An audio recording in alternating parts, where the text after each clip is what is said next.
Hi ಎಲ್ಲರಿಗೂ. ಏನು ಗೊತ್ತಾ, ಇವತ್ತೊಂದು ಫಂಕ್ಷನ್ ಇತ್ತು ಅಂತ ಅಂದ್ಬಿಟ್ಟು ನಾನು ನನ್ನ ಫ್ರೆಂಡ್ಸ್ ಎಲ್ಲ ಹೋಗಿದ್ವಿ.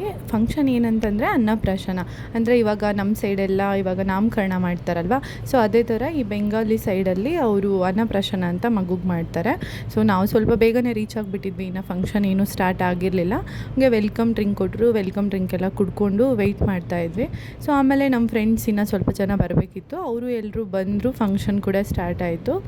ಹಂಗೆ ಫಂಕ್ಷನ್ ಸ್ಟಾರ್ಟ್ ಆದಮೇಲೆ ನಾವು ಸ್ವಲ್ಪ ಫೋಟೋ ತೊಗೊಳ್ಳೋಣ ಅಂತ ಅಂದ್ಬಿಟ್ಟು ಕೆಳಗಡೆ ಹೋಗ್ಬಿಟ್ಟು ಫೋಟೋಸ್ ಎಲ್ಲ ತೊಗೊತಾ ಇದ್ವಿ.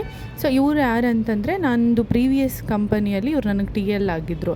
ಸೊ ಅವ್ರಿಗೆ ಮಗು ಹುಟ್ಟಿತ್ತು, ಅವ್ರ ಮಗುದು ಫಂಕ್ಷನ್ ಇದ್ದಿದ್ದು. ಸೊ ಹಂಗಾಗಿ ನಾವು ಪ್ರೀವಿಯಸ್ ಕಂಪನಿ ಎಂಪ್ಲಾಯೀಸ್ ಎಲ್ಲ ಸ್ವಲ್ಪ ಅವ್ರಿಗೆ ಯಾರು ಕ್ಲೋಸ್ ಇದ್ವಿ ಅವರೆಲ್ಲರೂ ಬಂದಿದ್ದರು. ಆಯಿತಾ, ನಾವು ಸ್ವಲ್ಪ ಜನ ಹೋಗಿದ್ವಿ.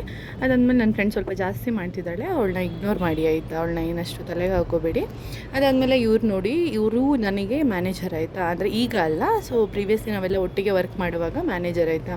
11 ಗಂಟೆಗೆ ಇದ್ದಿದ್ದು ಫಂಕ್ಷನು, 11 o'clock ಬನ್ನಿ ಅಂತ ಹೇಳಿದ್ರೆ 1 o'clock ಬಂದಿದ್ದಾರೆ. ಅದಾದಮೇಲೆ ಫಂಕ್ಷನ್ನು ಎಲ್ಲ ಆಯಿತು, ನಾವು ಊಟ ಮಾಡೋಣ ಅಂತ ಹೋದ್ವಿ.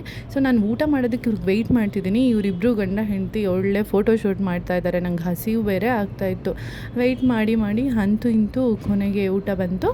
ಸೊ ಊಟ ಮಾಡಿದ್ವಿ, ಚೆನ್ನಾಗಿತ್ತು ಊಟ ಎಲ್ಲ. ಸೊ ಊಟ ಎಲ್ಲ ಮಾಡಿಕೊಂಡು ನೆಕ್ಸ್ಟು ಸುಮ್ಮನೆ ಹಂಗೆ ಅವರು ಕಪಲ್ಸ್ ಯಾರು ಬೇಬಿದು ಅಪ್ಪ ಅಮ್ಮ ಇದ್ದಾರಲ್ಲ ಅವರೆಲ್ಲ ಊಟ ಮಾಡ್ತಾಯಿದ್ರು. ನಾನು ಇವ್ರಿಗೆಲ್ಲ ಸುಮ್ಮನೆ ನನ್ನ ಚಾನಲ್ಗೆ ಹಾಯ್ ಮಾಡಿ ಅಂತೆಲ್ಲ ಹೇಳ್ತಾ ಇದ್ದೆ. ಸೊ ಅವರೆಲ್ಲ ಮಾಡ್ತಾಯಿದ್ರು. ಇವ್ರು ಇಬ್ಬರು ಕಪಲ್ಸ್ ಹೆಂಗೆ ಅಂತಂದರೆ, ನಾನು ಅಲ್ಲಿ ಪ್ರೀವಿಯಸ್ ಕಂಪನಿಯಲ್ಲಿ ವರ್ಕ್ ಮಾಡುವಾಗ ಅವರಿಬ್ಬರಿಗೆ ನಾನೊಂಥರ ಅಡಾಪ್ಟೆಡ್ ಚೈಲ್ಡ್ ಥರ ಇದ್ದೆ. ಸೊ ಅದಾದಮೇಲೆ ಇನ್ನೊಬ್ಬರು ನಮ್ಮದು ಕೊಲ್ಲಿಗೂ ಅವ್ರು ಅದೇ ಏರಿಯಾದಲ್ಲೇ ಮನೆ ಮಾಡಿದ್ರಂತೆ. ಸೊ ಬಂದು ಹೋಗಿ ಅಂತ ಎಲ್ರಿಗೂ ಹೇಳ್ತಾಯಿದ್ರು. ಸರಿ ಅಂತ ಅಂದ್ಬಿಟ್ಟು ಅವ್ರ ಮನೆಗೆ ಹೋಗಿ ಬಂದ್ವಿ.